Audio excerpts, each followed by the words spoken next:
This is the F3 Knoxville podcast, streaming live every week from Knoxville, Tennessee, where we'll take a look into the lives of our high-impact men that make up F3 Knoxville.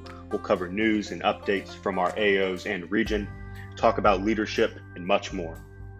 Welcome, and iron sharpens iron.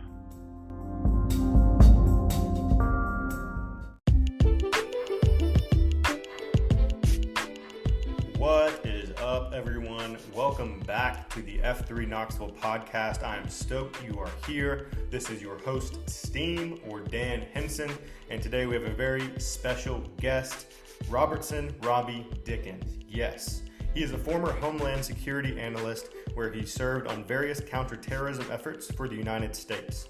Robbi gained a behind-the-scenes education on the power structures of Washington, D.C. as a special assistant or body man to the U.S. Secretary of Education, a liaison to the U.S. House and Senate, and a White House intern for the Deputy Assistant to the President. He completed a Master of International Affairs at the George H.W. Bush School of Government and Public Service at Texas A&M University before serving as a director at the nation's largest public utility. Robbi, aka Crawdad in F3, has done F3 since November of 2015. He and Caitlin have 4 kids and live in Knoxville. Guys, I am pumped to hear from Crawdad. We have a great conversation. I'm pumped for you to hear from Crawdad as well. So without further ado, let's get into the episode.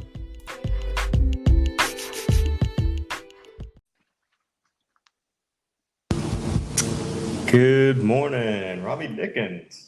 Good morning, sir. Fantastic. Thank you for having me. Excited to chat with you. I am glad that you could be here, brother. I'm excited.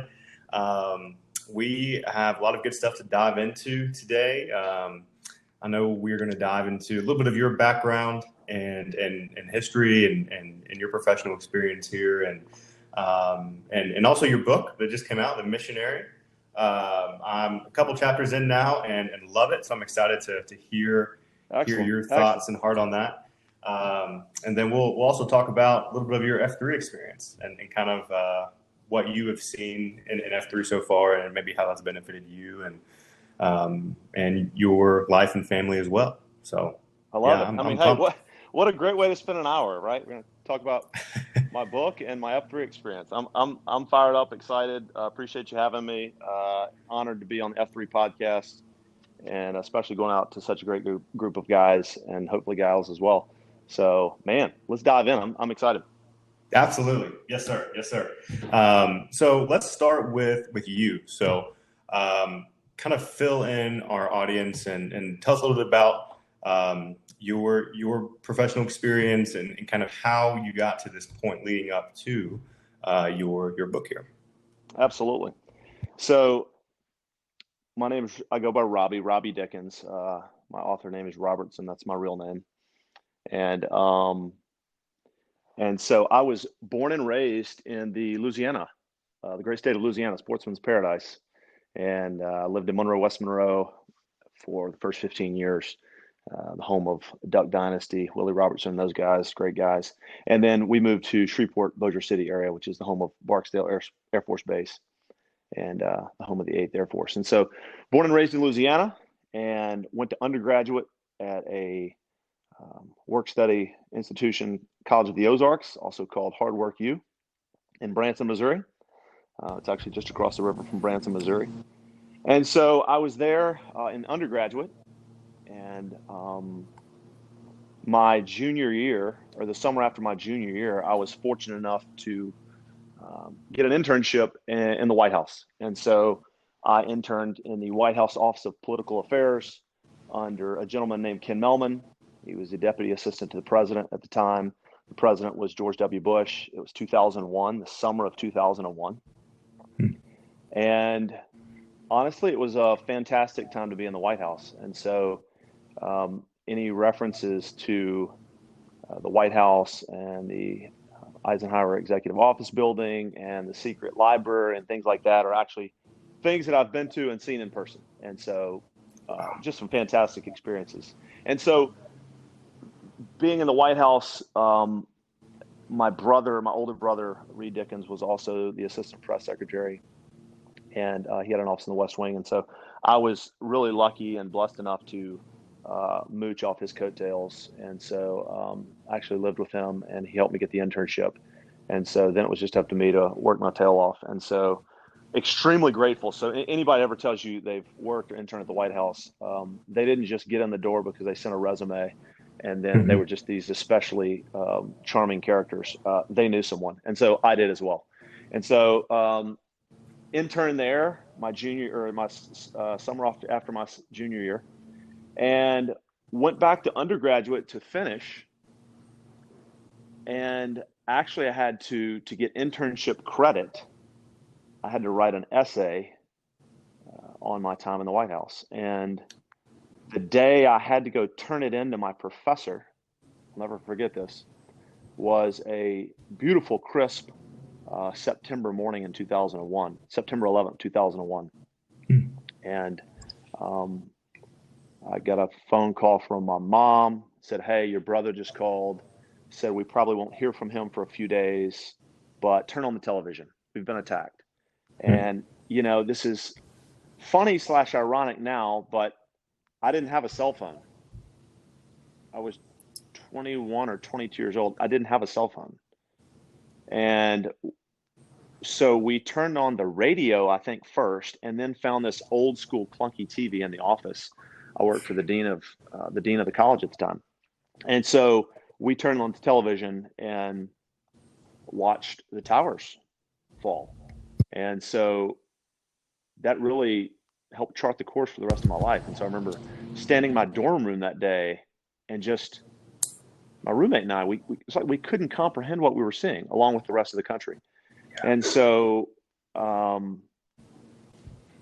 so my brother lived across the street from the Pentagon on the 19th floor of these condos, and his condo overlooked, across the interstate, the Pentagon. And so that overlooks where obviously all the carnage was. And so it shook me to the core. And so I finished undergraduate in December of 2001, and then went back to DC in April of 2002 and started my first job in DC as a political appointee. It's called a Schedule C appointee for George W. Bush at the time in 2002. And that was kind of phase 2, if you will. Are we good? You want me to keep trucking through this? Yeah, man. That I had no idea.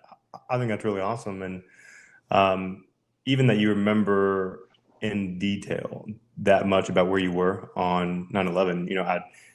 I think so. So I'm 26 and still remember where I was. I was with my family and vividly remember that. But for people that lived through that and can vividly reimagine exactly where they were, that is really powerful. And so previous to 9/11, you already had that political experience per se, and it kind of ran in your family a little bit with your brother as well. So did anything change, I guess, in your mindset of why you went back to Washington after 9/11, or I guess what shifted for you after that and after graduating college as well? Yeah, that's a great question. So I already knew I wanted to be back in DC, and I thought maybe work for the Secret Service, maybe work for the Department of Defense. I really couldn't put my finger on it. And then it wasn't like I woke up on September 12th with this, level of clarity and that I could articulate exactly what I wanted.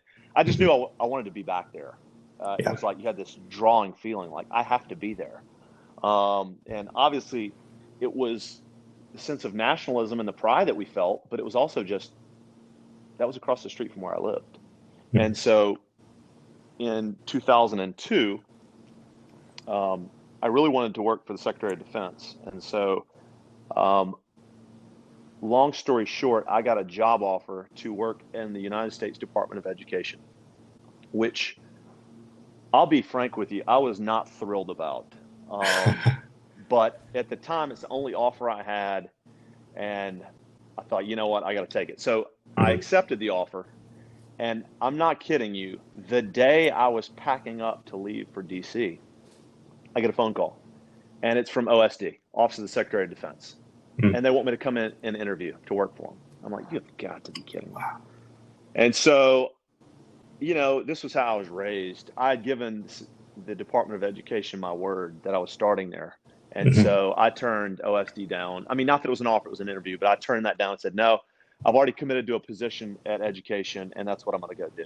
And so I'm so glad I did, because once I got there, my third day there, literally on the job. So I get to the Department of Education, my first day I report for duty, and the guy who had interviewed me, and I was going to be on this traveling team, if you will, I sit down with him on day one, and he says, hey, listen, kind of a bummer, but the job we hired you for, it really doesn't exist anymore. So, okay, all right, that's not ideal. He said, but we'll figure something out. So on day three, the Secretary of Education at the time, whose name was Rod Page, he was the first African-American Secretary of Education in the United States history. His personal aide, his special assistant, I saw him in the hallway, and I had met him one time at a Bible study in D.C. I didn't know him well, but I knew who he was. And so his name was Eric Walker, and so he hits me up in the hallway. He goes, hey, listen. He pulls me off to the side. Do you have any interest in being the Secretary's special assistant personal aide? And I was like, yeah, of course I do. And he said, well, I'm on my way out. I've been looking for the replacement. So long story short, I start traveling with the Secretary, who was a cabinet member, and I went from undergraduate to being at home for 2 months coaching my little brother's baseball teams, to being in D.C. with no job, to 3 days later, I get this lead. And so I start, over the course of 2 or 3 months, I start traveling with the U.S. Secretary of Education. Wow. And so at that point, it got to be a bit surreal. Listen, in D.C., there's this power spectrum, right? There are people that think they're powerful because they have access to power, and then there are people that are actually powerful. I was actually on the former end. I just had access to powerful people. I was a nobody. But I was a special assistant, and so I got my top secret clearance. And I began to travel with him. As part of his duties of being a cabinet member, obviously they're called constitutional officers. They have some constitutional duties that are classified, and I started participating in those. And, the United States is an interesting place with our classification systems. There's things you can watch on TV and Google, but they remain classified. So if you're a Kiefer Sutherland fan and you have Netflix, you could get a pretty good sense of what those duties were. So I started traveling, participating with the Secretary, and in the course of that, meeting some interesting people. And so that, to be honest with you, this is a long way to answer your question. That is when I had the clarity that I want to be involved in this dark, secret world of national security. That was when I had the most clarity. And so at this point, I'm 23, 24. And so I have the clarity, but I don't know what to do about it, frankly. And so in August of 2003, Caitlin and I got married. And the Secretary called me in and said, hey, basically, we've got to get you a real job. You can't be traveling. Because we would travel sometimes 15, 20 days a month and work, 100-hour weeks. And it was a blast, but you make no money, and you work a ton, and it's not a great married life. And so I transferred into being a liaison to the House and Senate for the Department of Education. And so during that time, I'm in this weird zone because I still have a top secret clearance, but I'm in very much of a day job. And so a turning point for me was I went to a classified job fair. So you had to have a top secret clearance to get in the job fair, which is kind of a cool little vibe. And so you show your street creds, if you will, you get in, and then it's just a job fair, right? And you walk around, but every booth, the jobs they're hiring for, classified. And so I get a lead there, and I'm pretty excited. And so I go home, I tell Caitlin, hey, listen, they're looking to hire somebody. I think it was in Hamburg, Germany. I think it was Hamburg. Somewhere in Germany. And so I'm fired up. We're newlyweds. At the time, I think we may have had, so we got pregnant pretty soon after we got married. So we may have had Carter at the time, also known as Jumbo in F3. And so I interview on the phone, and they said, man, we really like you. We like your clearance, but you don't really have any credentials in the international world. You don't have a master's degree. And so they rejected me for the position. And so that day I went home and I told Caitlin, hey, I know I said I'd never go back and get a master's degree, but if I'm going to pursue this, I need some credentials. And so based on that, I went back to Texas A&M to the George Bush School of Government and Public Service and studied with some of the finest human beings I've ever gotten to know. Many of them work across the globe in official, non-official capacities and just different jobs, both secretive and non-secretive, just a great group of people. And so leaving there, I had my master's degree in international affairs with an emphasis in national security. And being there was just like a intellectual, cerebral, national cornucopia, right? Every day you're studying with people who are going to fight behind enemy lines, either metaphorically or literally.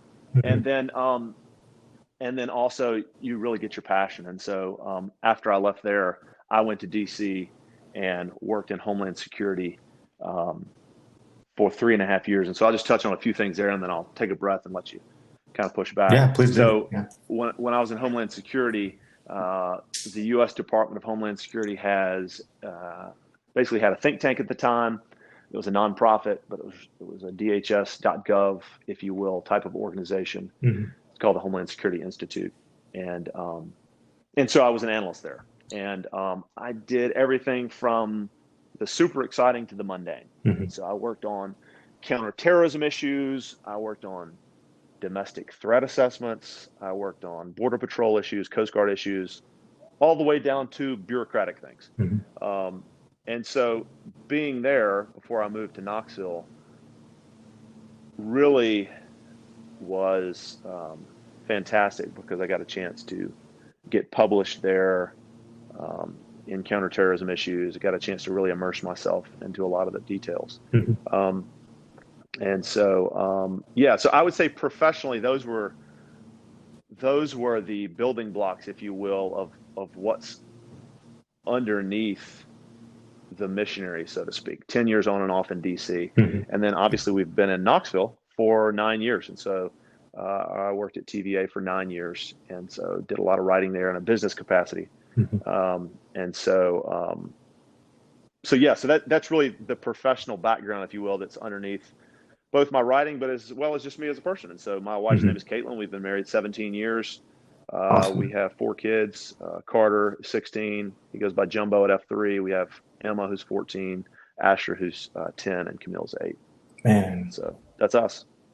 Man, that's awesome. Thank you. Yeah, for sharing that. Yeah, wow. I had no idea about that extensive part of your history, and especially with counterterrorism and kind of being part of that silent professional in the shadows community, that I would fairly say the general public probably doesn't know a lot of or have exposure to a lot of, but I'm sure you learned a lot of lessons, and there were a lot of takeaways, even when you were moving your family to Knoxville. But as you were going back and getting your master's and kind of having your hands in these communities that are all rooted in public service and counterterrorism, with your wife. So you and Caitlin are married, and Carter's on the way or here as well.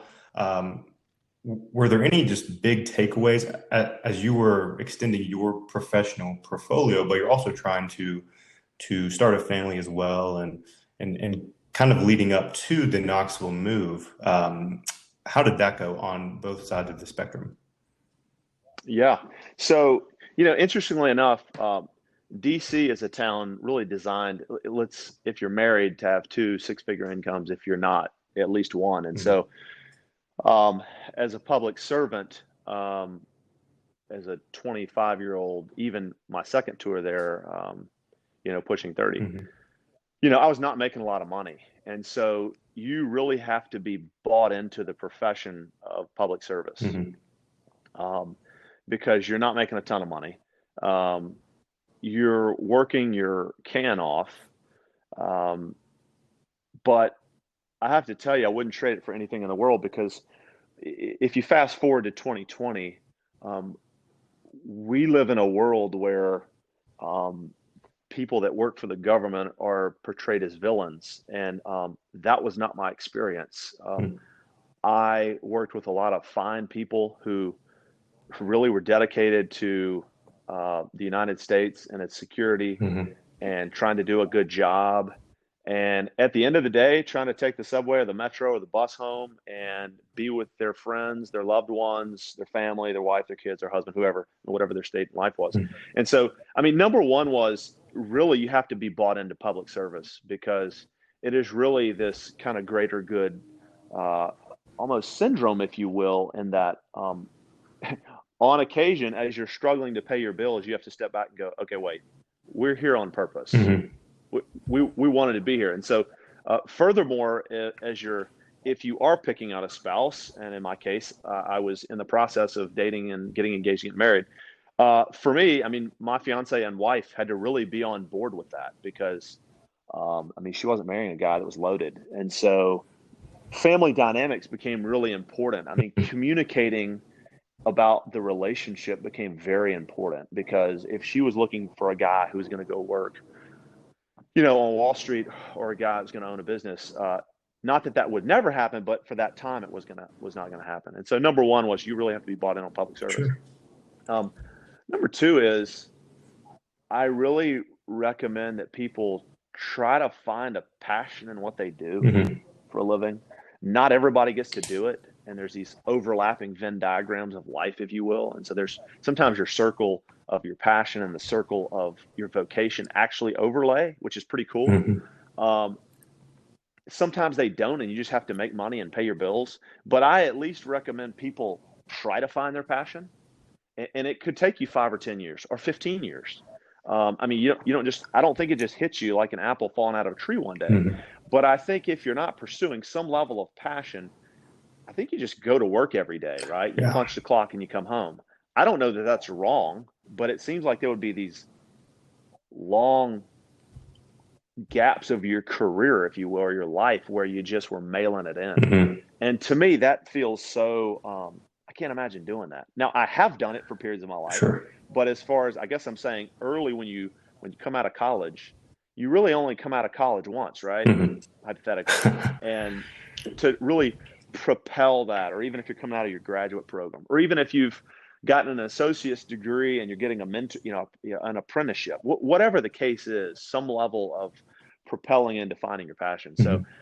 I highly recommend people try to look for it, and it doesn't have to be their job, but at least looking for it, because eventually I figured out for me, I was passionate about national security and I was passionate about writing, Hmm. and they didn't always overlap. So when I wrote, I wasn't, I wasn't doing that for a living. Like I was working in the national security world, and obviously I was working my tail off. Hmm.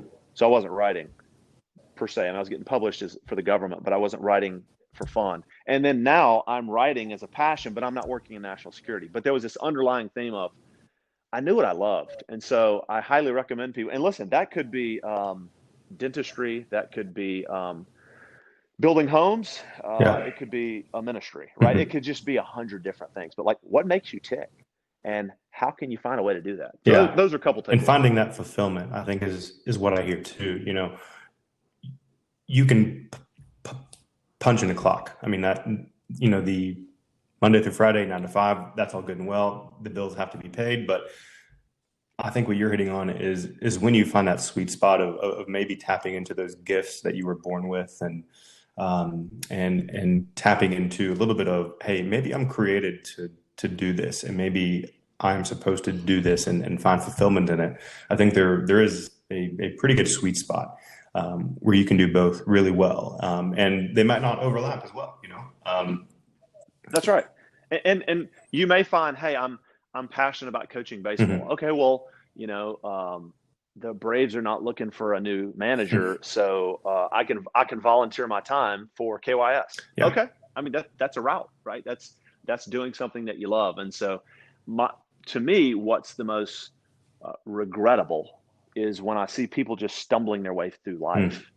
And I know we're going to get to this later, but that's really a sweet spot for F3 as well, Mhm. right? Like, don't stumble your way through life, right? Don't be a sad clown. Yes.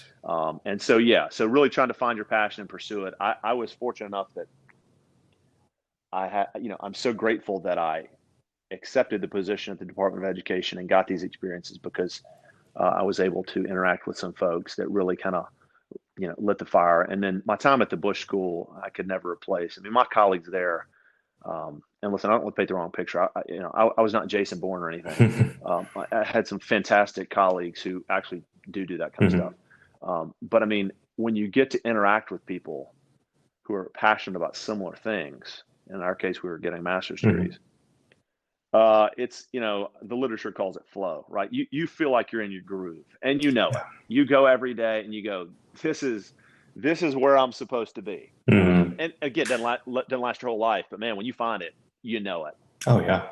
Well, and what I hear through you telling your story is the stage is being set for you to go back and get your master's. The stage was being set for you to move your family to Knoxville. The stage was being set for you to find F3 and be a man of impact to write the missionary and in your other works as well. And I think God has a funny way of doing that, of setting that stage, even before the lights come on, you know? And Absolutely. just like you were going to the Department of Education, that probably was not your man. I'm created for this 150%, but the stage was being set, and things were working in the background so that you could meet Caitlin, right? And so that you could move to Knoxville, and I think sometimes we neglect the process versus the end product. And I think you spoke about that very well. Absolutely. Yeah. And there's a balance between, on one hand, there was a show on when I was a kid on Nickelodeon.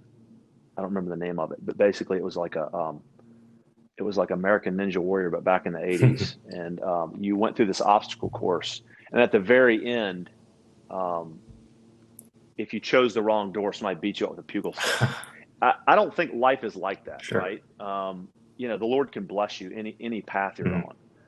But at some level, you look back and you go, man, yeah, the stage was definitely being set. Yeah. And I'm so grateful for it. I'm so grateful that job, working for the Department of the Army in Germany. I'm so grateful they rejected me, because that rejection led to better things. And I had rejections for positions that I wanted in the intelligence community that were just a kick in the gut at the time. But I'm so grateful it happened because it led to bigger, I don't want to say bigger and better things. That's not fair, but it led to where I am today, which I'm extremely grateful for. Yes. Yeah. Which when you think about it, was probably the plan all along. And Absolutely. and that is a very humbling fact. And so let's talk about, you're in Knoxville now. Your family's in Knoxville. You are working for the TVA.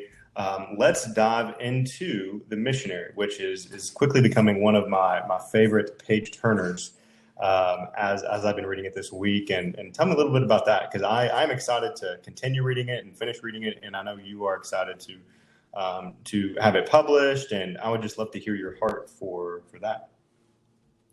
Sure. Thank you. And if you talk to any author, they're shameless acceptors of compliments about their writing. So, all flattery and nonsense is accepted. So we moved to Knoxville in 2011. Our kids are young. I start working at TVA, which is a fantastic place with a good mission.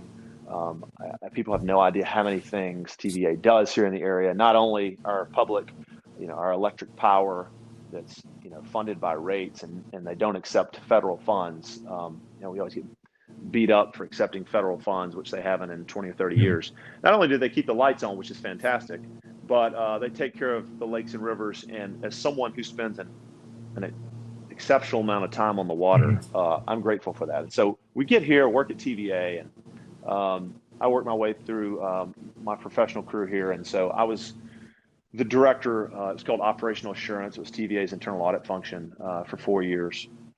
And so I am either writing, approving, editing, publishing, professional writing, if you will, in the business environment for years. And so if you said, what do you do functionally? I would say, well, I'm an editor, I'm an approver, I teach adults how to write well, And so I'd always kind of written for a living, if you will, but obviously never between the covers of a book. And so in 2019, and just a side note, kind of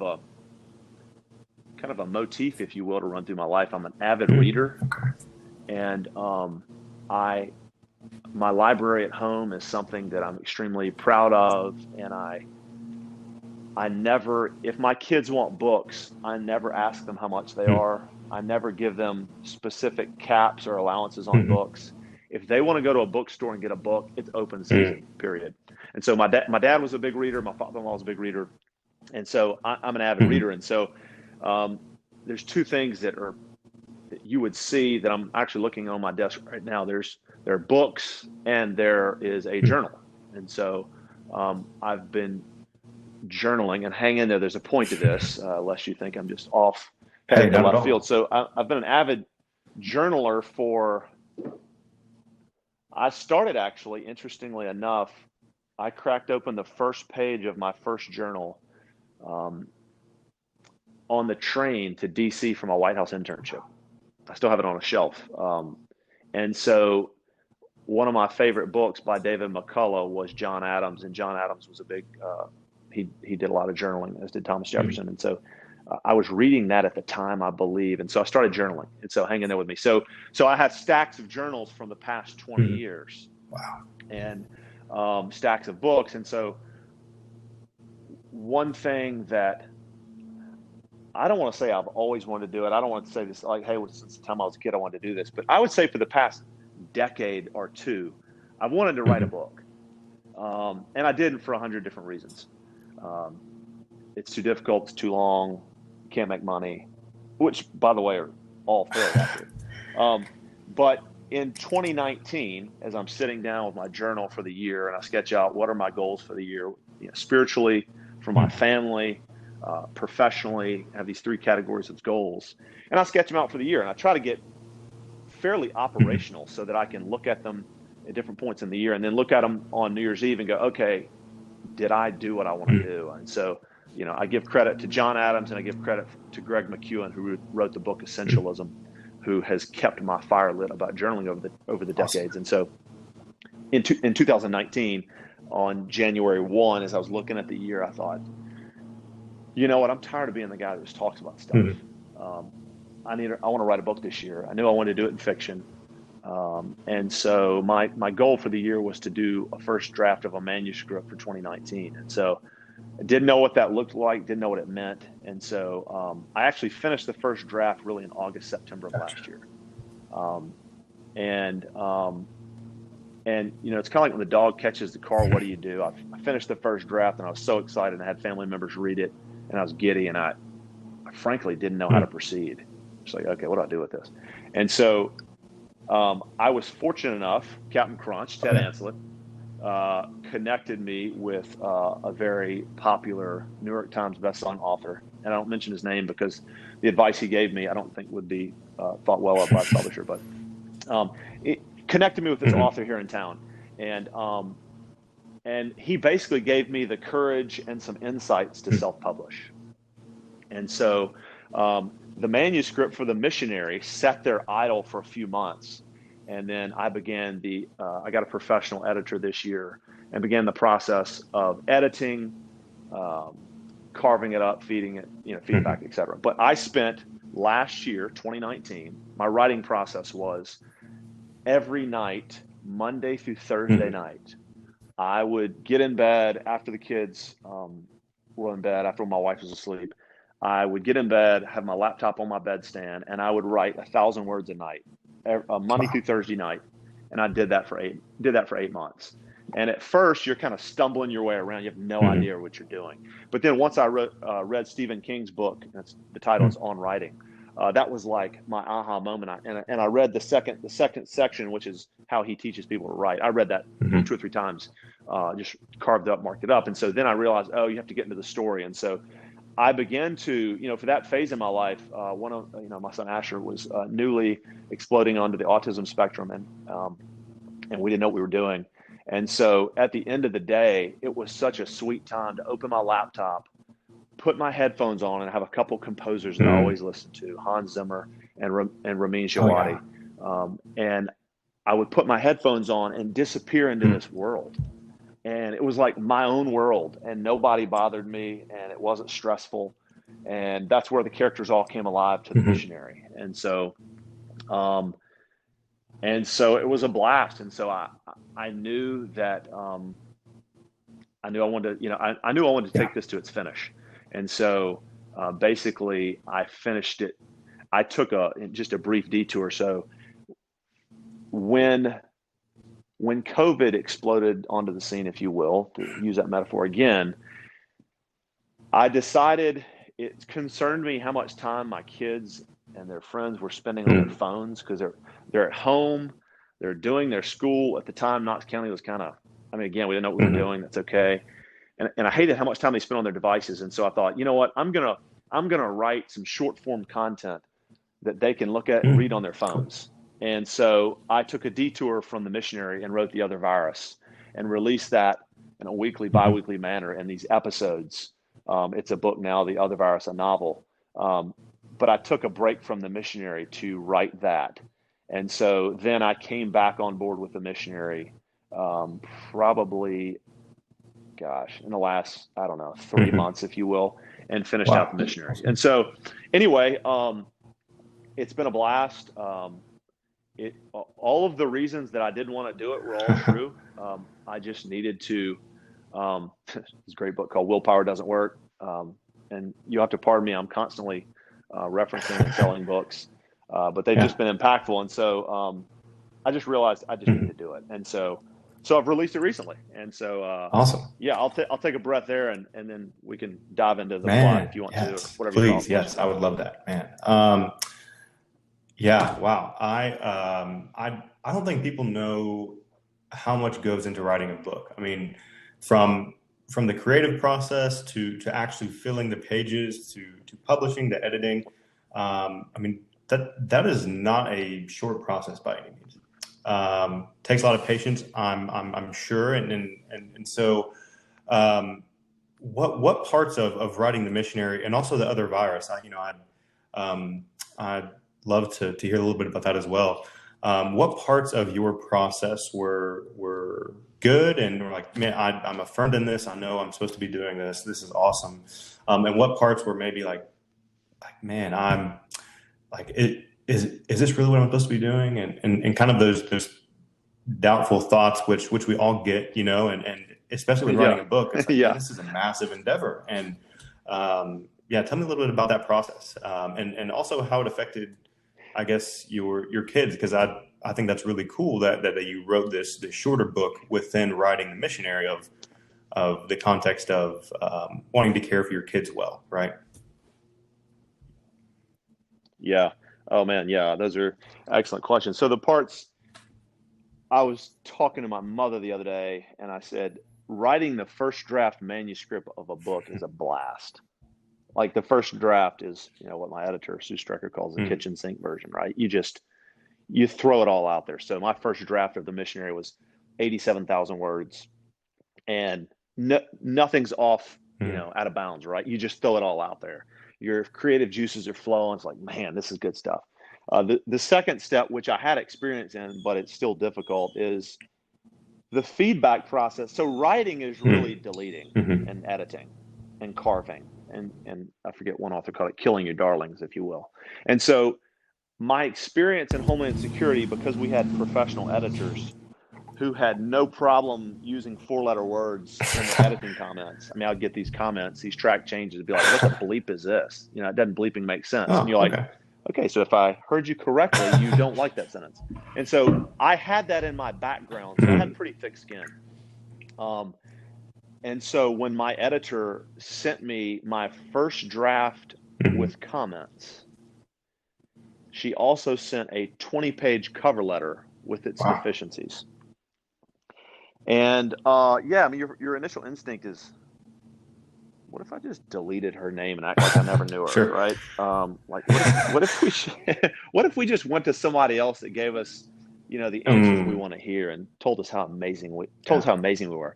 But I had the experience in the thick skin, and so you just have to lean into it. And so I would say even that part was good. And so It went from 87,000 words, and currently between those pages is about 72,000. Wow. And so I deleted about 15,000 words. That's about 75 pages of content That's a lot. were deleted. And so you do a lot of cutting, and I mean I probably did 7 to 10 revisions of the manuscript. And I mean, you go down where you're a word here, a word there, an adverb here, so that part was affirming, because when you're editing and cutting and deleting and you get those prose and you get that paragraph, it feels good. And you're like, oh yeah, that's how I wanted it to sound. So that felt good. Now the tough part, where I really got self-doubt, was when you get into the publishing process. We live in this incredible democratized world of social media where there's experts on everything, right? And so when you say, well, you can self-publish or you get a publisher, right? You got these two, you got this fork in the road. And for me, I decided, well, I could send 20 letters and pitches to publishers and get rejected and invest this energy, or I could spend all that energy on self-publishing, sell a bunch of copies, and then it'd be self-evident. And then if I want to do the publishing route, great. If not, hey, it's making money. So when you take that fork in the road, you take the self-publishing route. There are 10 million ways to do it, and so the self-doubt comes in when you're constantly going, man, am I doing this right? The answer is typically no. Sure, but you're learning as you go. But you're learning, and you're stumbling, and you're stumping your toe, and it's kind of like when you walk through your house at night, and you kick the ottoman in the living room, and it's like, man, how did I not know that was there? But you move on, right? You keep going, and you stumble your way in the kitchen, you get that glass of milk or whatever. So in writing, I would say the self-publishing process, you have this manuscript in your hands. What in the world do I do with this? And so getting your editor, getting a cover designer. I have a fantastic cover designer, getting my formatter, who's fantastic. And then there's some really judgmental decisions where you go, so for example, typos. In most big box publisher books right now at Barnes & Noble, I would say you'll find 1 to 2 typos per manuscript that's on the shelf. So I'm going, okay, how many times is enough? Yeah. Right.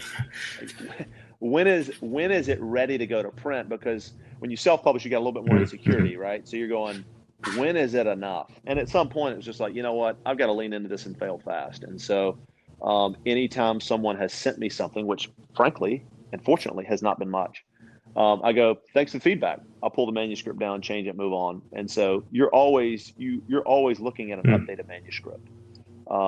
Which is the cool thing about Kindle publishing through Amazon. Now, you asked the question, how does this affect my family? So when you announce to your family or close friends that you're writing a book, it's terrifying, because they're like, this is great. And they start asking you all these questions. And then you kind of shrink back and go, what have I done? Like, I don't even know what I'm doing. And so I would say the thing that was the coolest part is, I remember telling Carter, Jumbo, that I was writing a book, and he immediately started asking me questions as if it was evident that it would be successful. Like, his questions weren't about, well, do you think you can really do this? His first questions were, oh, is it going to be a hardback or a paperback? Oh, well, is it going to sell in Barnes? And he started asking me all these questions as if it was going to be successful, which was intoxicating, because I was like, oh my gosh, they believe in me. And I had one night where I was really struggling with one of my characters, and I go get in bed with Asher. I'm tucking him in. He's 8 at the time. And he asked me a question about one of my characters. He goes, well, have you ever thought about so-and-so? I mean, maybe he's just, and I mean, it blew me away. And I had to run back and make notes in my note sketch to go, oh my gosh, how did I not think of that? So the kids have been incredible. My wife, Caitlin, has literally been my number one fan throughout. She never doubted me, never wavered, which is incredible, because I don't know, she either loved me a lot or didn't know what she was talking about, but she's always thought it was going to be successful. And so I would say, when you do something after your family goes to bed, it doesn't really affect them. It just affects your sleep patterns. And so you just kind of have to buck up and work harder. So it's like, well, what'd your family think about you being gone? Now, when I came to the publishing process, what they had to endure was lots of conversations, me asking questions that they didn't have answers to. And so lots of dinner time questions and conversations where they smiled and nodded and were like, yeah, yep, sure, Dad, thanks, yeah. So very gracious listeners. Oh, man. Man, I think there are two really important things that you kind of dug out and fleshed out in that. One, I'm sure we'll talk about both of these when we kind of talk about F3 and your experience with F3. But one was the importance that there are people that are for you and that are in your corner, and that should be your family. And that's probably not always the case. Each family is going to be different, but I love that you can point back and have these moments of, your family's in your corner, and that, we should be for each other. I think that's incredibly important. And then two, something that you mentioned was when you sent that initial draft to your editor, and you said, why don't we go to people that would just tell us the right answer, tell us what we want to hear, and yeah, that's great. But that's not going to help us grow. That's not going to help us progress. That's not going to help us develop it into kind of who we're called to be. And I thought that was really good, that when you got that 20-page cover letter of like, hey, maybe this is not what I want to hear, but it's what I need to hear. Right. I thought that was really cool that you said that. And that's part of the process too. Right. Absolutely. There was a book I read called Thanks for the Feedback, and it's got like these pencil sketches on the front cover, and it was life-changing because we don't want to hear feedback. I mean, personally, spiritually, professionally. But if you weren't getting feedback, like, how would you get better? And so iron sharpens iron, right? This is F3. This is our motto, right? Iron sharpening iron. Like, how would we get better? And so if, I lead my first workout and I do a cue and I'm not doing something well, if someone didn't tell me, hey, just by the way, consistency is key. Or, hey, by the way, keep it simple.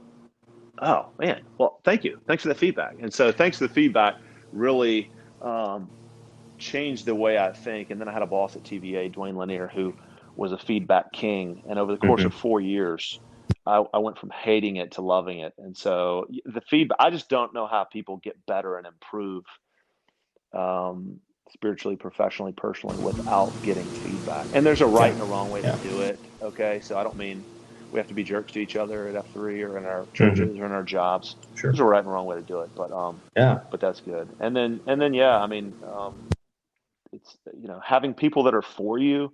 My brothers, I have 4 brothers, Reed, Reagan, Riley, and Reese, and their wives, Sophia, Katie, and Natalie. They have been just incredibly gracious and supportive, and then my parents, and then my in-laws. They're all in the acknowledgments, and they're not just trite words. They're not just throwaway statements. Like my parents and my in-laws and my brothers and their wives, like they truly are fans. And man, you need that energy. And you may not be writing a book. You may be starting a business, or you may be starting a ministry, or you could be, redesigning your home. You need people that support you and that give you that taste of, man, I can really do this. Because so many times, we just we beat ourselves up. Gosh, I mean, would it be fair to say that maybe the harshest editor that you come in contact with in your writing has been yourself? Or maybe the most honest editor, I guess. So, I've had two fantastic editors, Sue Streckers, who's my current editor. I had one named Kim Corthell in Homeland Security, and I knew she supported me. I knew when she roughed me up, it was for my own benefit. But when I read my own stuff, I used to hear actors say they watch their own shows, and I think that's kind of weird. When you want to see yourself do it. Once it went into once it's in hardcover, I don't read my books. Mm-hmm. It's just very difficult because if I read it 100 times, I would delete Mm-hmm. things 100 times. I mean, Yeah. writing is deleting. And so, yeah, it's painful to see your own stuff because you're always thinking, man, I could have just turned that phrase a little better. Man, that would have been a great complex sentence right there. Man, why didn't I? Anyway, so yes, it is easy to rough yourself up.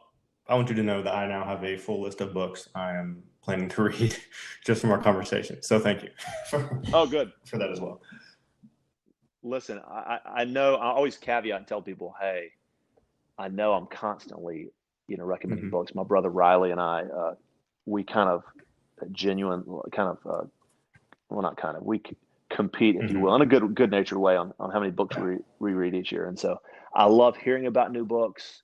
I like giving new books. And so, yeah, I have a book list that I just recommend. And in fact, yeah, I could send it to you if you want. I just have a list of those books. It's like, man, people have told me about them. And I can't imagine if I didn't read, thanks to the feedback, if I didn't read Willpower Doesn't Work, if I didn't read Mindset, if I didn't read Jack Carr's fiction novels, if I didn't read Vince Flynn's novel, it's like I'd be a different person if I didn't read those. Oh, gosh. Yeah. I mean, you think about, and one other thing I want to go back and revisit, that you have journals from 20 years.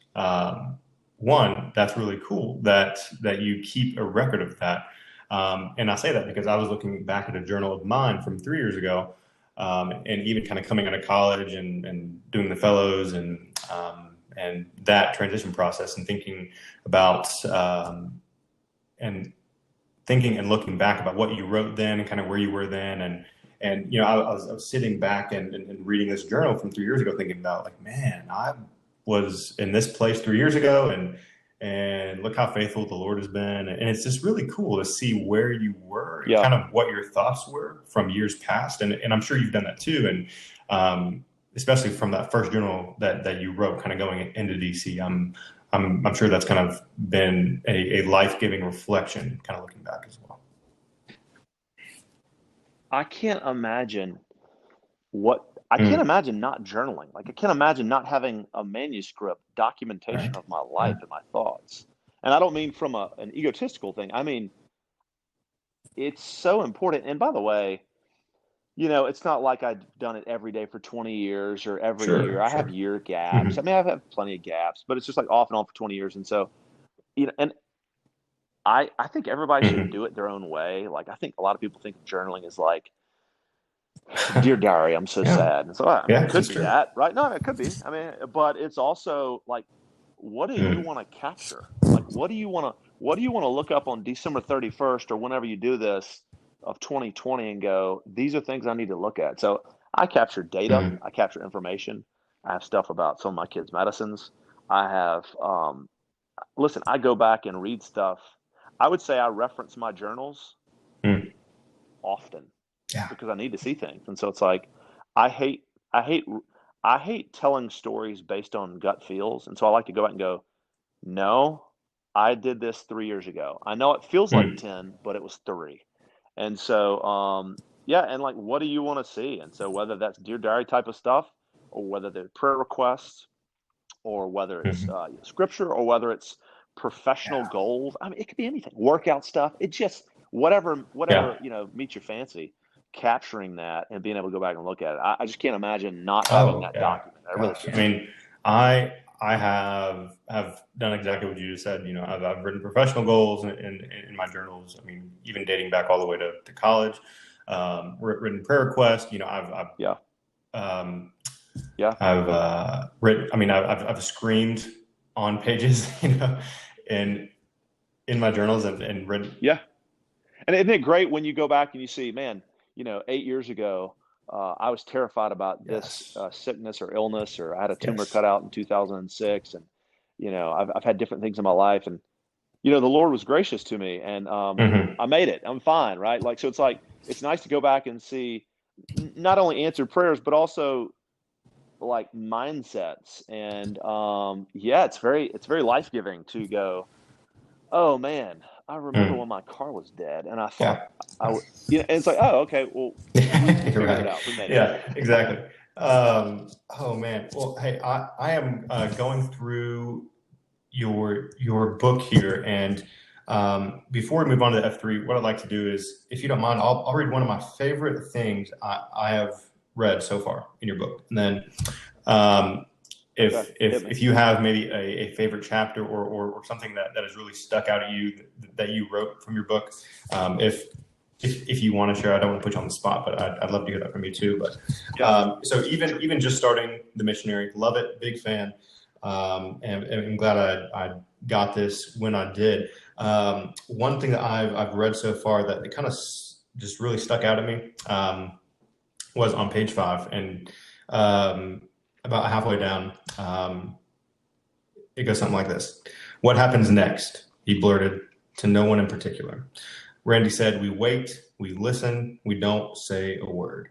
And as I was reading that, I really enjoyed reading that, because that took me back to a place of remembering of we are very much active in this book. At least I see myself active in this book, and can relate to my life for the past year has been what happens next, blurting to no one in particular. And then I think we get these people, these wise people that God sends in our life that just says, "Hey, we're going to wait, we're going to listen, and we don't say a word." And to me, what I got out of that, and the reason that was so formational for me was we are in this process of kind of what happens next, whether you're thinking about the coronavirus or the election or whatever it may be, whatever sphere of influence in life you find yourself in, we're all going to find ourselves in a place where we are going to say, what happens next? Maybe to our wife, maybe to our kids, our coworkers, maybe to no one in particular. And I think that we wait, we listen, we don't say a word, struck a chord in me specifically, because we all have a Randy in our lives, right? That's going to encourage us and say, we wait, the Lord's going to be good. We listen, the Lord's going to be good. We don't say a word because he's going to give us words to say. And I just pulled that out of there, and that's been one of my favorite things I've read, which I know is just a very small part of this book so far. But I just wanted to thank you for that, just getting into this book initially. So thank you. Well, listen, I mean, so what I love about fiction is a couple things. It helps us escape reality. Okay. And so first of all, scientifically, it uses a different part of your brain than nonfiction, just for the record. So that's why you should have a balance of fiction and nonfiction. So the fiction uses the creative side of your brain. And so it helps us escape reality, number one. Number two, it's a different thing for everyone. And so I love when I've had people call and say, and they'll describe a character and they'll go, is this what she looks like? And I always say the same thing. I can't answer that question for you. I know what she looks like to me, but I can't fill that in for you, because that would totally ruin it for you. And so I've had people say, "Hey, is this what you meant in this section?" I'm like, well, it doesn't matter what I meant for that section, right? Like, the matters is how you enjoyed it. And so what I love is hearing different people's takes, and that's all formed by our worldviews, which is cool. So one section, so thank you for sharing that. I mean, again, I didn't expect you to say that section, so it's really cool. One section, there's a number of things that I enjoyed about the book. Yeah, but no I don't want to blow spoilers. anything, but I would say one motif, if you will, that was fun to tease out was Randy's relationship with Nassim. Okay. And I won't say anything too much because I don't want to give anything away, but Nassim's one of the terrorists, who keeps him hostage. Okay, we'll just leave it at that. And so he and Nassim are having this moment, and Nassim basically asks him if Randy will teach him English.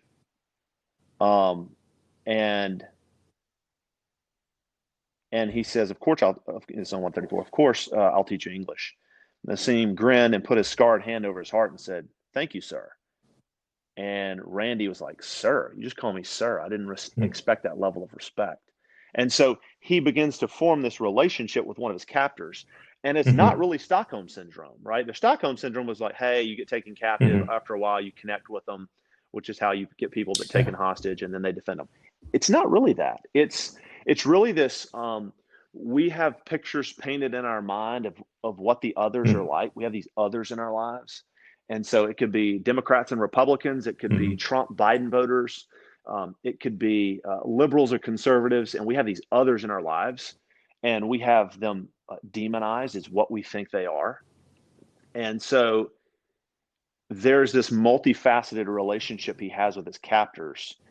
It doesn't make them less bad people. And it doesn't make them not terrorists, right? They are. And they are bad people. But it shows them in these four-dimensional aspects to where they all have human sides. And this captor, Nassim, wanted to learn English and thanked him for that. And there's this little connection of humanity. And so he forms some human connections with his captors. And I won't say any more than that. And it's not because they're great people and he's a bad. It's not one dimensional. It's like everybody has a sliver of humanity in them.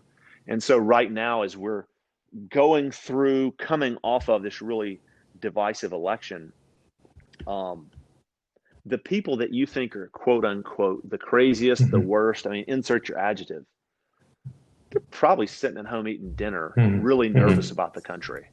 Yeah. In their own aspect. And so, this book, and I'm just going to throw out some teasers. There's civil unrest. There are elections that are tricky. There's a Hispanic female who's a CIA officer. There's an African-American female who's an intelligence operative. And people go, oh, so you're trying to be inclusive because we're in 2020. I'm like, no, I wrote this 18 months ago. They're in there because they're fantastic characters, and it's what America and my experiences look like. So while Knoxville's a little bit more homogenous, I mean, my friends in DC were Black and Indian and Christian and Jewish and like all these all these people groups, right? And so I hope it reflects life. And I hate, there's inclusivity as a tagline, which is insulting to me. And then there's humanity in inclusivity. And so I think you'll see in the national security thriller world, there are very few minority operatives. It's just not the way it works. Most national security thrillers are written by white males, and they're have white male leads.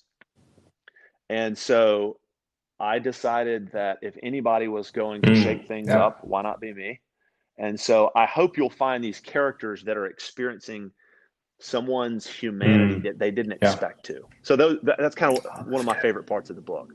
Oh, that's good. It's kind of meta narrative. Oh my gosh. Yeah. Thank you for sharing that too. I'm excited to read too. Yeah. Thanks for asking. And I think that's probably a really good segue into F3, because the first thing I thought of when you were just speaking about that if you've read the Q source, or for our F3 guys that are listening, if you have a copy of the Q source, if not, I will get you one. It talks about leadership is disruptive. And so the question you asked of like, hey, why not me? Right. I mean, come on. Someone has to do it. So the Q source talks about leadership being disruptive, and that could be disruptive in so many different forms, but disruptive for the betterment and growth and development of not only you as the author, but for people around you as well. So I really like that. Thank you for sharing that. Yeah.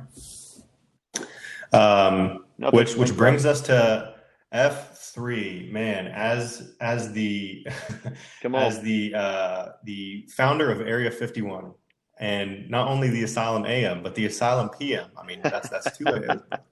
Tell us about F3 and Crawdad, and just maybe a little bit of the history of Area 51. Big fan. So, yeah. Come on. I love it. Yeah. So 5 years ago, a little bit more than 5 years ago, Ted Anslett, AKA Captain Crunch, began to reach out and contact some guys and say, hey, I'm starting this workout group. Okay. And frankly, I wasn't interested. I felt like I was in pretty good shape. I did 5Ks and half marathons and sprint triathlons, and I just felt like I was in pretty good shape. And so day one, I didn't go. And I kind of felt guilty This is because the we've been launch, talking about right? it a lot. And so Okay. this is the launch. And so I think my first day was in Hmm. week 2 or 3. And of course it's at 5:30 in the morning. So finally I told my wife, I was like, hey, I gotta go. I gotta like punch this Yeah. ticket and like show Ted that I went. So I go. And I was just annoyed by it. There's guys running around high-fiving, calling each other nicknames. Um, and I just found it like Mm. repulsive. And so I go home and oh, Of by the course. way, I thought I was gonna puke the whole time. Um, and so I go home and Caitlin says, hey, what'd you think? And I was like, I mean, I Hmm. didn't like it. I'm not gonna go back. But side note, I thought, I was dry heaving the whole time. And so I have to make sure if I'm gonna quit that I can actually do it Mm. before I don't go It's back. fair. So It's it's not fair. a position of weakness, right? Right. Just the ultimate male pride. And so I said, well, I'll go a couple weeks and kind of kick this thing in the rear end and then just tell Hmm. Ted, hey, this isn't for me, right? So I go and I get named Crawdad. I'm from Louisiana. I'm There a you go. Louisiana boy, so I guess they named me Crawdad. And so in in in the first 2 weeks, I'll never forget. One night I go to bed and it's monsooning, and I mean torrential downpour. So I wake up and I hear the rain and I'm so relieved, like, oh, it's going to be Yeah. canceled. This is great news. And I can hear my phone buzzing and Hmm. vibrating on my dresser. And I look at it, and guys are out there going, "Let's go, and they're out in the rain. And Oh I'm like, man. "You have got to be kidding me!"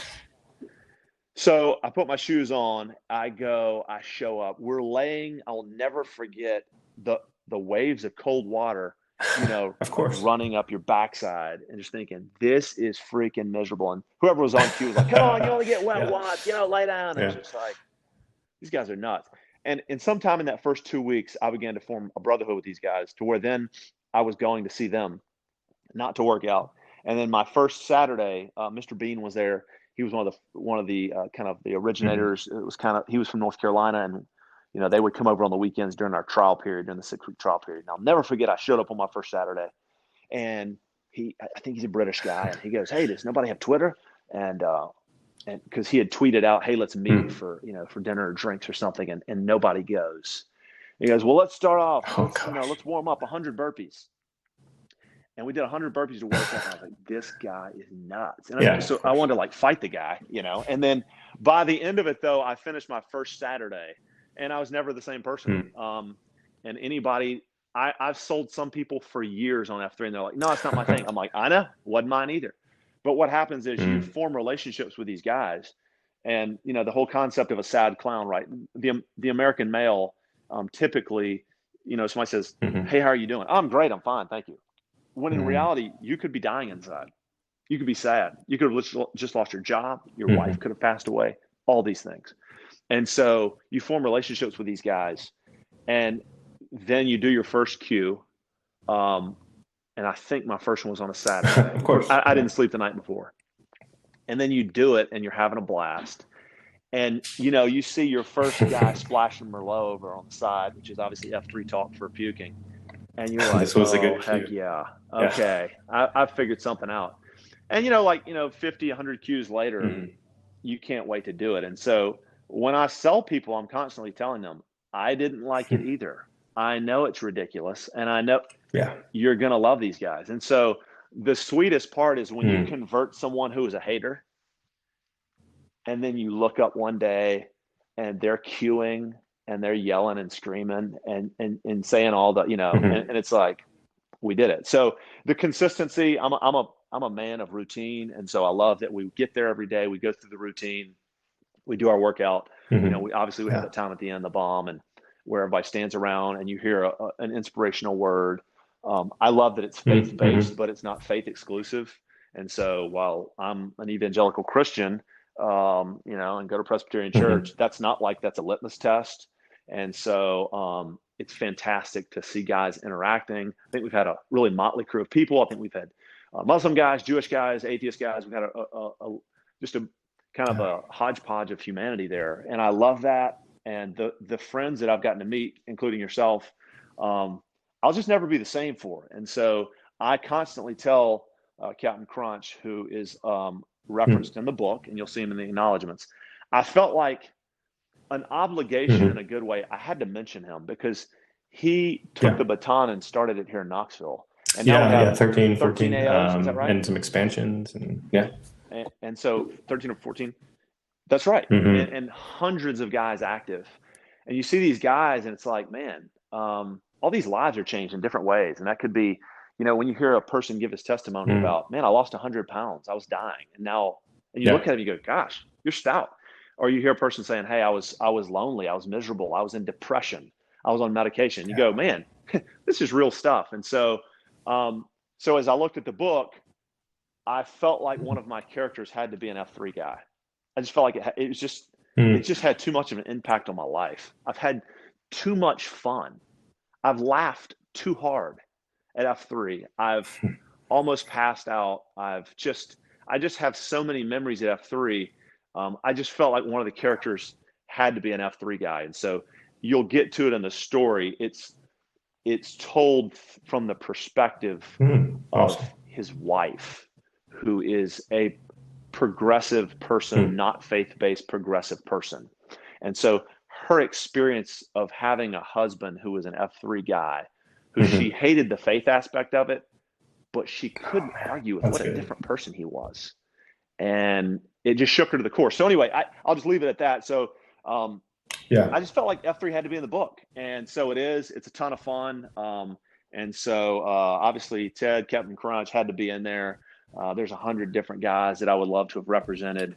So yeah, it's just been a blast, and I can't say enough things about it. I think that's why so many guys sell it and proselytize it, because they believe in it.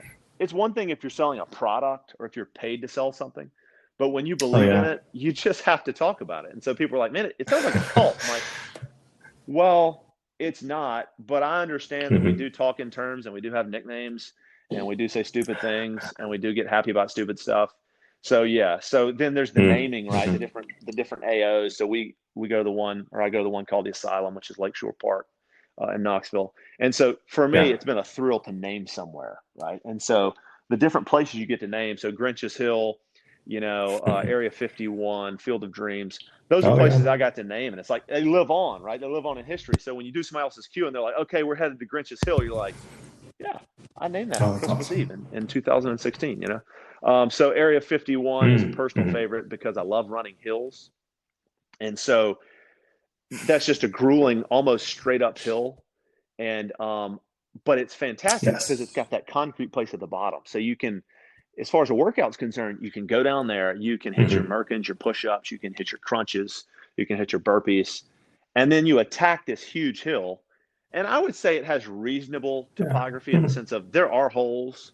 You probably could snap your kneecap, but I don't think we've had anybody do it yet. And so we've kind of learned where the holes are. And then you get to the top, and there's this last big push up that hill onto the asphalt. And so you get to the top, and you have more areas you can do workouts. So what a great place to spend your Saturday morning, breathing your guts out, running up a big hill. And then you get to the top hill to the best sunrise in America, where you overlook the lake, Fort Loudon Lake, and the mountains. And you think, man, I can't believe I get to work out here on Saturday. So I'm a junkie. I know there's other great AOs all across the country, but man, I challenge them to put theirs up against any day of the week. I think we do pretty well. I think the Asylum Asylum in general, PMA, is without a doubt one of the best AOs. You got everything you need. You got playgrounds, you got streets, you got hills. Let's not forget Cardiac and Everest. That's right. Gosh. And now you have that nice Coliseum. Good parking as well. And good parking. Yeah, parking is very key. And the cafeteria is less than 5 minutes away on Saturday mornings. So one thing you touched, the reward, as it's called. Yes.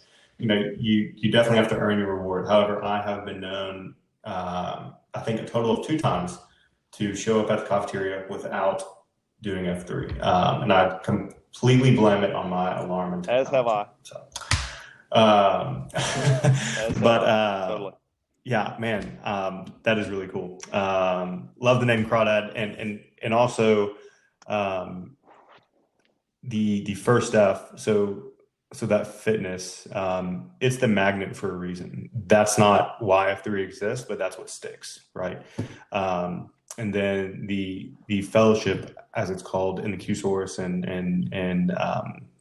the Free to Lead book by Dread No BT is the glue. So that's what gets people coming back, right? Just like you said, that fellowship.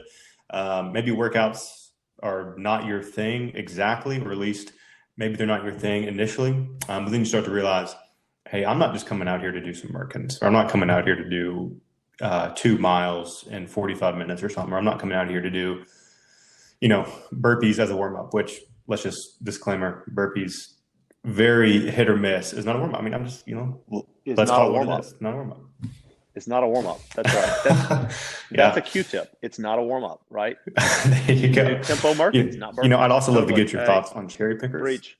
And the validity of a cherry picker. Oh man! So if you ever do my cues, you'll know that there's constantly, I'm a vocal presence to the annoyance of whoever's on cue. That there are certain workouts that should be outlawed, and so cherry pickers, I feel like, are just designed to pop your hamstrings. And sit-ups, once it was outlawed and taken out of the U.S. Army Field Manual, Robbi Crawdad took it out of his manual. And so yeah. And then I slipped I hurt my back about 3 years ago doing a partner carry up Baby Everest, which was ridiculous. We shouldn't have done it. We outlawed it after that. I was not very bright. Yeah. And so there's some things that hurt my back. And so, yeah, you call it the mumble chatter. I just feel like it's my role. If someone's doing cherry pickers, I know that Lily Dipper is a huge fan of cherry pickers. I feel like it's my role to get in his head on how to do. Oh man, I think why I love Lily Dipper doing cherry pickers is just the sound he makes on that 40 count. I mean, there's nothing like it on a Saturday. It's perfect. Yeah. And you know what? You mentioned Dread No BT. I've never met those guys, but I'd love to one day to thank them because I think they've impacted the country. And that's not a lot of people can say that. Hey, I've done something that has impacted the country, but I think they have. And so I'd love to thank them one day because they've just done fantastic work. And it's, you think about me directly. Starting in North Carolina, we just hit our 5-year here in Knoxville. And think about how much F3 is spread across the country, and not just workouts, but you think about all the husbands it's impacted, sons, fathers, brothers. I mean, these men that now have a better purpose of, hey, we are created for so much more. And in being a husband and being a son and being a brother, being a father, for example, being a coworker. I mean, the impact has been tremendous. And I know we have the F3 Nation 10-year coming up in January, which should be pretty good. But think for a minute about your time in F3. By the time you started F3, you were a husband and a father, and have a pretty good track record professionally as well. But think about your time since being an F3. What has stood out? What has helped shape you into the best version of Crawdad, the best version of Robbi Dickens that you are today, and maybe how that's influenced your writing professionally as well, if you want to share that. Yeah, sure. That's great comment. So one thing when you're leading a workout, I think you have this misnomer when you first start, like, I have to be not only doing it at the front, I have to be better than everyone, faster than everyone. And then you realize quickly, this is a leadership exercise, right? Your goal as a Q is to make sure everyone else gets a good workout, not for you to get a good workout. And I think that's so transferable professionally because I've been in leadership roles for the past decade, and it's easy to read that in a leadership book. And it's, you can even, it's rewarding when you see your staff do good things. But something about just a light turning on over the past 5 years, when you see other people flourishing and succeeding, and in this case, getting a good workout in and connecting with other men, you've done your job well. It really doesn't matter if you didn't sleep well, if you're out of shape, if you've, what I like to call a well-constructed cue, you've thought that out and you've planned it. And everybody has different philosophies in the way they cue. So some people plan it out down to the specific detail. I plan constructs. So I plan 5 areas of the AO. But sometimes, depending on timing, I like to audible. But it's planned, right? So you got flexibility. But it's all the leadership of it. And so I would say enjoying other people's flourishing and doing good things just feels really good. And that's been a great lesson to learn. I would say as a family, there's nothing cooler. So I take Carter, he becomes Jumbo. And when he connects with guys, and then there are days where I'm in bed and I'm not intending to go to F3, and it's 5:15 and I hear the back door close and a car crank up, and it's your son going to F3 without you. Oh yeah. That's an amazing feeling. I mean, that's really when you feel like, man, this is the process working. And so, where that translates into my writing is in the area of accountability. So the hardest part of F3 is waking up and putting your shoes on, right? Like the workout, it's kind of all downhill once you get in the car. And so the idea of, and this part of willpower doesn't work as well, that book, like how do you erase the externality? So if you've laid out your shorts, and everyday shorts weather for me, t-shirt, your gloves, your shoes, your socks, your keys, if you've laid all that out, you just took away one barrier. Okay. So the hardest part is taking the accountability to prepare. You wake up and you get dressed and you go get in the car. There have been days where I sat in the car and I'm like, what am I doing? It's 18 degrees, but I'm in the car, so I'm going to go. Right. And so the accountability of how do I tear down barriers for myself so that I'll continue to be accountable? And so for writing, it's like, hey, what are some things that are going to stand in the way? I mean, writing for a deadline is a different sensation, right? And so when I've got to grind this out, and so during the publishing process, I have to edit this 370-page manuscript, and I have 3 days to do it. I mean, there's nothing but to do it. You got to literally lay out your tennis shoes metaphorically. You got to set your alarm. You got to do your chores, and you just got to grind it out. And so I would say just the accountability aspect of how do I tear down barriers? And then at the end, it feels good. So when you get to the bomb, right, it's over. And so let's say it's 25 degrees, you're standing around, you're steam in your case, right? And you're sweating, you just grind it out a workout, and you're done. You've already accomplished something for the day. There's a euphoria that you feel that you go, man, I mean, I'm going to go hit the showers, and it doesn't matter what else I get accomplished today. I've accomplished something. And so I think the idea of banging out your checklist. I don't know how people live without a checklist. I don't know how people just kind of willy-nilly go through life. It probably takes more discipline to do that. I just can't do it. I don't have the discipline to go through life without a checklist. And so I think that's part of leading F3 workouts. And then finally, as far as a friend and a mentor, the big part about F3, if I could communicate anything to anybody, the biggest deal is just showing up. And same way in life. If you want to be a good friend of somebody, just show up. We had a miscarriage. My wife had a miscarriage for our third child. And the people that ministered to me the most just called and said, I'm sorry. That was it. Just, there wasn't any long, pithy sentences or great advice. And I think a lot of times, especially we as men, we want to have the right words to say, And so, your friend says, hey, my mom has cancer. You want to everything in you wants to throw a silver lining at them. Don't. Just be there. Just show up. And I think that's the beautiful part about F3. That's what I really like about writing. Like, I, have not claimed to be John Grisham or Vince Flynn, but it's like, you know what? I showed up and I did this and I'm moving forward.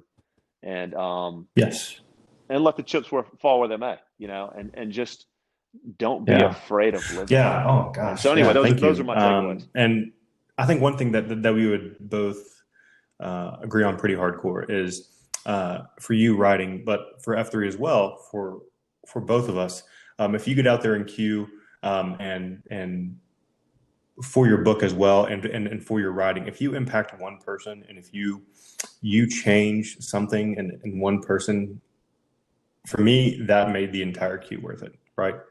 And I'm sure you could say that for your book. I mean, obviously, it's done a lot for me so far, even just a couple chapters in. And when you Q, that's such a good point, because it's not about you. And I've heard Captain Crunch say that so much, and he's drilled it in. And when you Q, it's not about you. It's about those guys that toe the line, that have showed up at 5:30.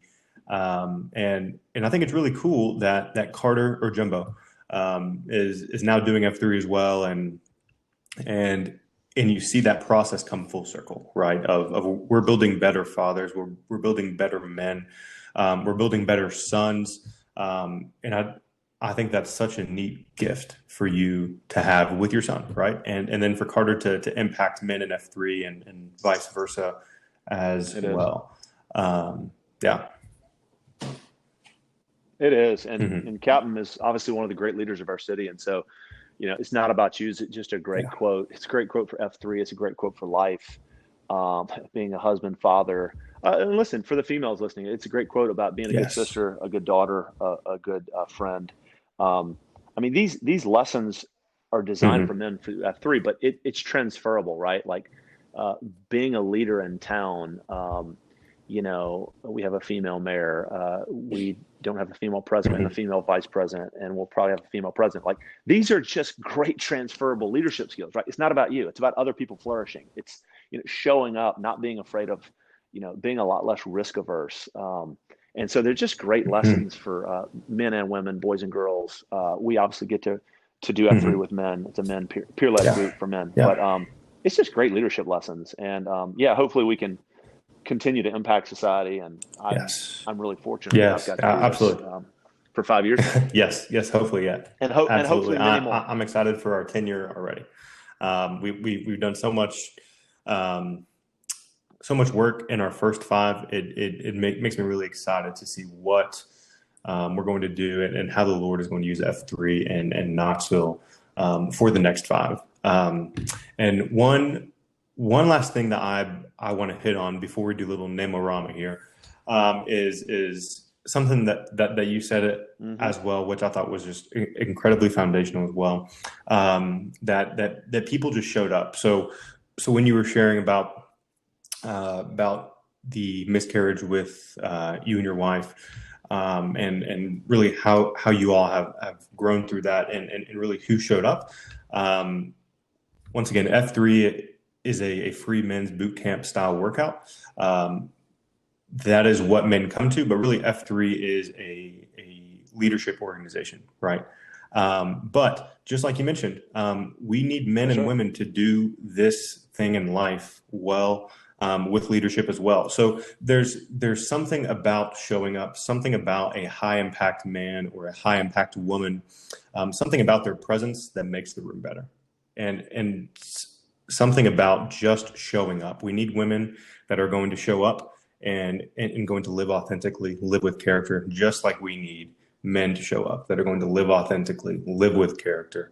And it's such a unique way that we get to do that within F3, but also get to encourage our sisters to do that as well, right? And then encourage our guys that we see in F3 to do that in whatever sphere of influence they find. So I thought that was really good that you called that out, because yes, thank you. Yes, and I want to give a shout out to FIA, because they're really changing the town as well. And when we run by there on Saturday mornings, and they're out grinding it out, right? They're out in the gloom, just grinding it out. I have so much respect and admiration for them, because again, they're showing up, they're trying to get better.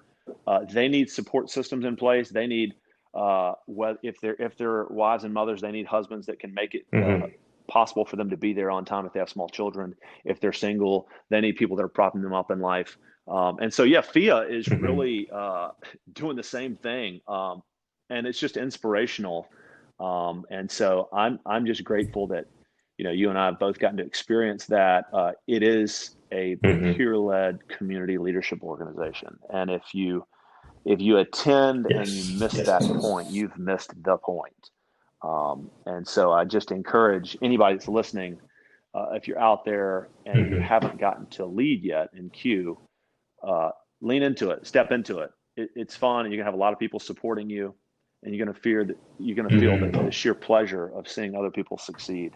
And then on a side note, there's nothing better when someone posts on the Slack later in the day, "Hey, I had to go home and take ibuprofen and a protein shake because I was hurting so bad." You're like, "Oh yeah."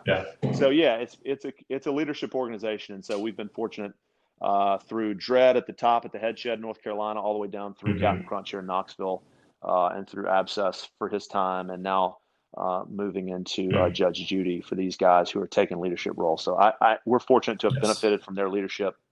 And so I'm just happy to talk about, the Missionary and the other virus and my F3 experiences. Just can't thank you enough for having me on. I love long form content. I love podcasts. There's just nothing cooler than just sitting around and just talking shop, talking about life. And so, I'd love to, if anybody wants to follow me on Instagram, I'm at Robertson Dickens. And then on Facebook, it's at Robbi Dickens. And then Twitter is Dickens02. So I'd love to have you follow me on the socials. Absolutely. Well, thank you, man, so much for taking time out of your day to do this. I'm thrilled that we got to have this conversation and talk about life as well. And if you have not already gotten your copy of The Missionary, it is on Amazon. I will include that link in this episode. Definitely do not want to miss out on this incredible book by Robbi Dickens. So man, thank you so much for being so open. I've loved getting to know you better through this conversation, from an F3 perspective, but also just from a personal and professional perspective as well. So, as we always do with the F3 Knoxville podcast, we will end in a classic Name-O-Rama where we simply go around and say our hospital name, our age, and our F3 name. So, my brother, go ahead. I am Robbi Dickens. Crawdad, my friend. Years old, and yours truly is Dan Henson. I am 26 years old, and Steam is my F3 name. So, brother, thank you. Steam, listeners, thank you for having us. Yes, sir. Having me, and I look forward to seeing you out in the. All right, everybody. Thank you so much for tuning into this episode of the F3 Knoxville podcast. We hope you enjoyed it. It was an honor having Crawdad or Robbi Dickens on for this episode. In the podcast description, you'll see a couple of different things. One, you'll see Robbi Dickens' social links, so make sure to check him out on Facebook, Instagram, and Twitter. You'll also see a link to get your copy of The Missionary on Amazon. Once again, get your copy of The Missionary on Amazon today. It is a book you will not want to put down. I can speak from personal experience. Once again, we hope you enjoyed this episode of the F3 Knoxville podcast. If you do have any feedback, questions for myself or Robbi, or anything you want to hear on the podcast, topics we would cover, or anyone you want to hear from, for our F3 Knoxville guys, drop me a line in Slack. I would love to chat with you. For people that are not in F3 Knoxville, go ahead and send me an email to dhenson1160@gmail.com. Once again, that is dhenson, DHENSON 1160@gmail.com. I would love to hear from you. So thank you so much once again for tuning in, and iron sharpens iron.